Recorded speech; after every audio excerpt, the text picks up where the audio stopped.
Well, good evening once again to all of you. Um, Today we have a very nice topic called Grace versus Self-Effort on the book The Essence of Self-Realization, which are sayings and stories of Paramahansa Yogananda, things that he told to Swami Kriyananda, to all the disciples.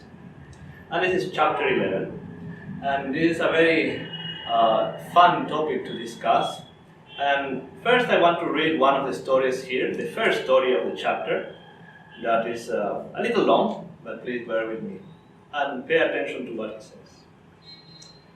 Every religious group I've encountered in this country tells its members they don't have to work for their salvation, lest any man should boast, they explain, quoting St. Paul in the Bible. Their doctrine of salvation is based entirely on belief. Believe as they do, and you'll be saved by God's grace. Many make church membership a further condition for salvation, the implication being that if anything else more needs doing, the church will do it for you. However, didn't Jesus tell his followers, "Why call ye me Lord, Lord, and do not the things which I say?" Suppose you want riches. Will you sit in a room and wait for God to give them to you, simply because you believe in Him? Hardly. You'll work very hard to earn them. Why then expect salvation to come to you effortlessly, just because you believe? And what of that further condition for salvation, joining the right church? Salvation is a personal matter between each soul and God. You have to individually make love to God. Church membership may be helpful if it fosters an inward relationship with Him, but outward membership is no guarantee of this individual relationship, and it is certainly not substitute for it. Now, what I like about this topic of grace and self-effort is that many times we tend to believe that grace is something way out there, something that maybe only saints can have, or very advanced spiritual people, that only they can attract or can manifest grace, in whatever way you understand this concept. But it is not so. That grace, like everything in the spiritual realm, in the physical realm, also has a certain law that we all can put into practice. I wanted to start by telling a little story that Swami Kriyananda used to tell somebody. He was a friend of his, that I think it was even before he joined the spiritual path.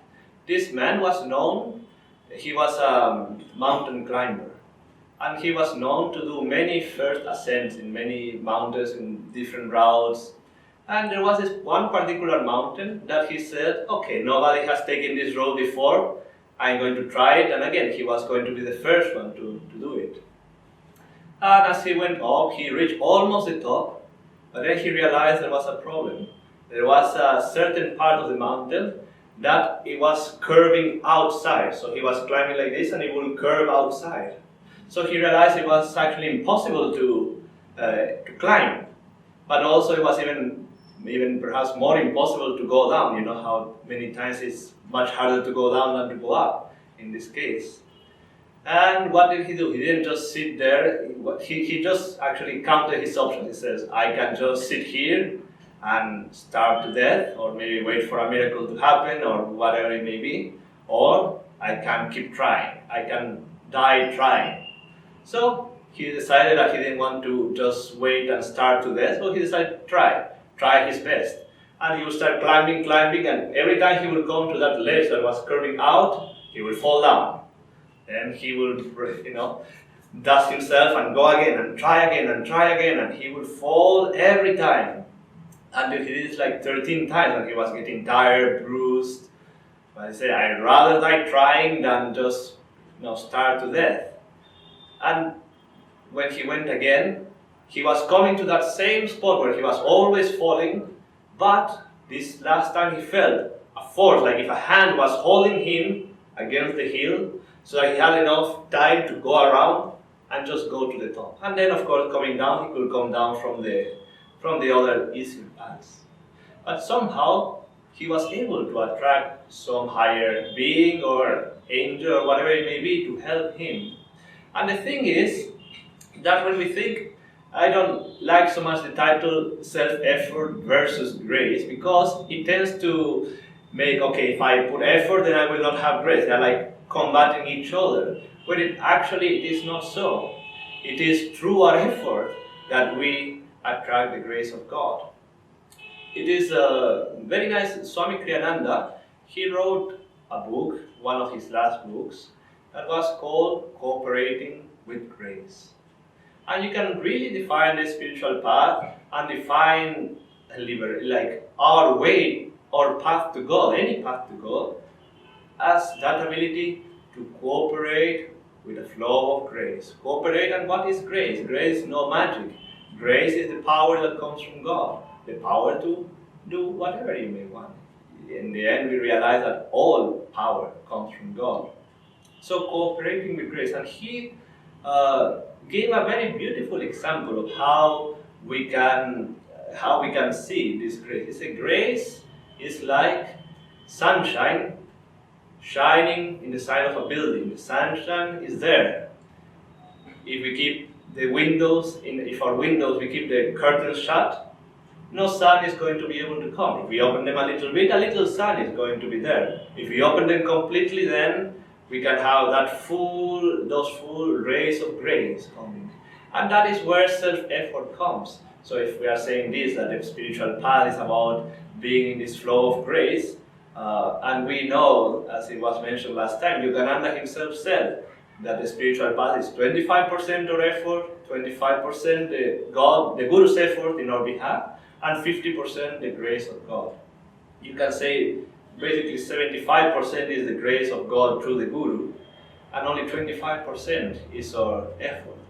But that 25% is our 100%, that when we are able to put the right energy, put the right kind of effort, with the right kind of consciousness, we'll attract the grace of the Guru, the grace of God to us. And that is why also they have given us techniques. Kriya Yoga, Om So, energization exercises, Om technique, or any other technique that you may practice. Their goal is only for us to open the curtain, to remove all those veils that prevent that grace to come for us. So it is a very good practice that when you meditate in that way, that all that you're doing is opening yourself to receive Him. And the funny thing is that also you're not receiving anything outside of yourself. You're receiving something that is already there, because that power is always within us. And I love how he gives the example here, very practical. If you want riches, you're not just going to wait that they drop from the sky to you. You're going to go and try to make them happen. And in your efforts, you will attract them. Grace, like almost everything else, work with this law of magnetism. And then you make things, because then again, we see the saints. We think they are the ones that attract the most grace, and it is true. They do attract the most grace than anybody else because they're completely open. But then we look at their lives and, but they're doing nothing. They're just sitting there and asking for something, and it will come to them. Or, certain, and it's not only things, of course, but, experiences will come to them, or the right circumstance, or whatever it may be. But we don't understand that they, of course, work in much more subtle realms than we are used to. But it's the same principle. Why did Yogananda say that it is better to pray for a minute very intensely than to pray for even hours sometimes with an idle mind? It's because in that 1 minute, you put your heart into it, you put all your concentration into it, you are much more likely to attract the grace to answer your prayer, whatever effort you put out. Mind you, this self-effort we are talking about does not come from the ego. It has to be in attunement with God's will. That whatever we do, we try to do it with that consciousness that, yes, I'm going to put my conscious effort, but I know it is God's power that is flowing through me. And that's why Yogananda had a very good prayer. I will reason, I will act, I will, but guide thou my reason, will, and activity in everything I do. That the spiritual path is not for whims that are just waiting there for things to come to them. You have to look for them, but also not look for them in a sense that in a sense of results. You should not go to your meditation expecting results to come to you. You should go to your meditation trying to open yourself and trying to offer yourself to that grace or to the divine or to the guru. And it is only when we are able to give ourselves completely that we generate that magnetism that God will have no choice but to come to us. When you live in grace, no matter what happens, you will feel happy. That the saints, they go through lots of things. Outwardly, they get persecuted in many ways, but inside they're untouched because they're always living. They're always in that awareness, living in that awareness that there's a higher power within them, guiding them in all that they do. So, I wanted to just read a part of another story here. That is story number 4. What is grace? People confuse it with divine favor, as though God could be bought or cajoled into doing something that he will not do otherwise. I knew a man who once put $100 in the collection plate during a church service on Sunday morning. Later, he expressed disappointment that God hadn't answered the prayer that accompanied his offering. Well, God already was that offering.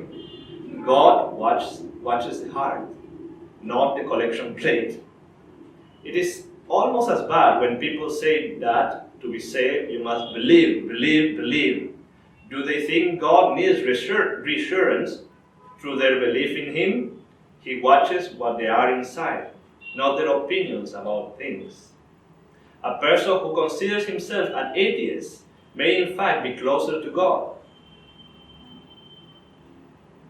than many who believe in God with their minds, but whose actions towards their fellow man are uncharitable.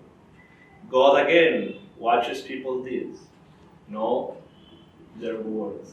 As he said, it's all about what we do, but also with the consciousness that we do it. And that's what pleases God, and that's what attracts His grace. You don't have to define Him as anything, you don't even have to define His grace as being anything particular. All you have to do is to live in those godly qualities, try to express those godly qualities more and more. Kindness, sympathy, compassion, joy, love, expansion, all these things. If you live in that way, no matter if you believe or not in God, He will show Himself to you in a way or the other. Put this to the test and you will see that it works all the time. So now, and then Shamini speak. So good evening, friends, and it's a joy to be here with you again, talking from this book. And in the next few readings that I'm going to share from, it's very interesting because Master talks so much about faith. And this topic is, as Barry was saying, grace versus self-effort. But he goes a lot into faith. And so it begins with in reading number 8, where a disciple is asking the Master, so what is the difference between faith and belief? And he's essentially trying to say that belief is something of the mind, it's of the rational mind. But when it becomes an experience, then it becomes something that is deeply rooted in faith. You begin to have faith in it.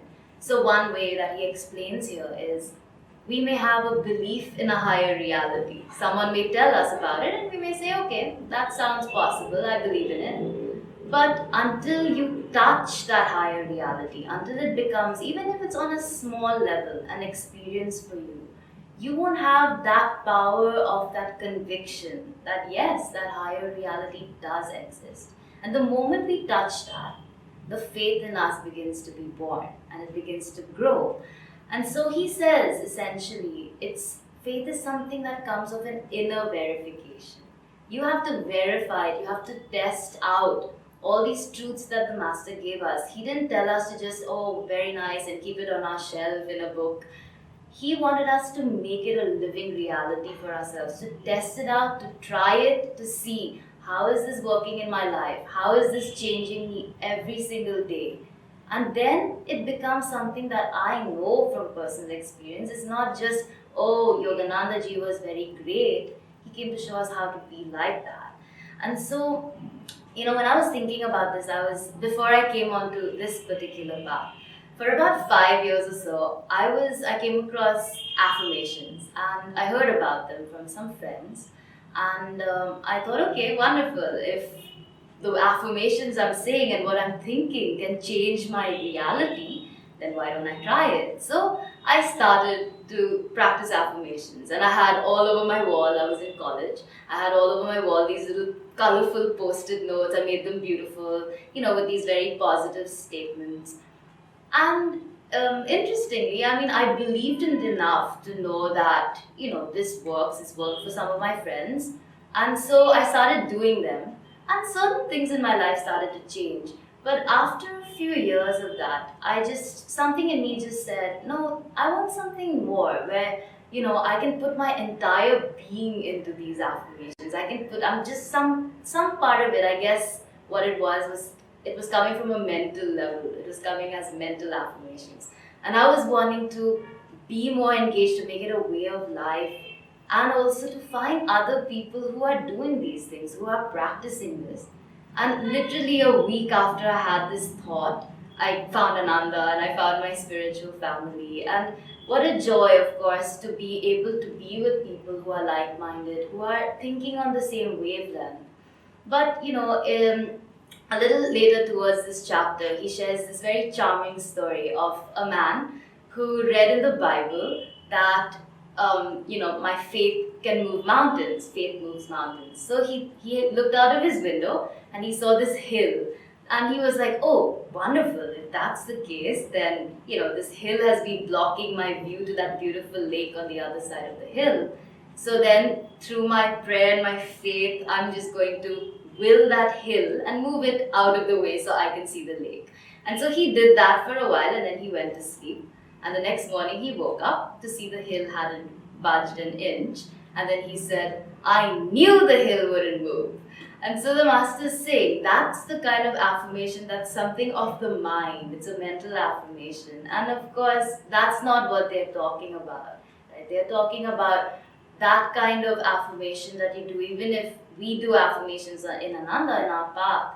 But we know that it's coupled by an intense, putting all our being into it, all our concentration, complete conviction in the fact that what I'm saying is not just something I'm repeating. It's something that I deeply believe and want to make part of my reality. And, he says very interestingly here that, it's again, as Bara was saying, this grace, this faith, it's not something that we have to say, okay, maybe in the future I'll have it, or I don't really have anything to have faith like this. I don't have anything to base it on.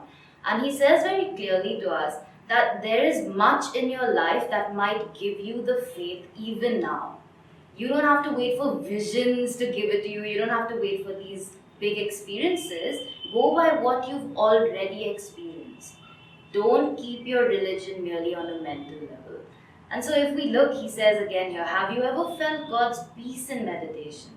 Have you felt His love touching your heart? Aren't these already something real and meaningful to you? Cling to them.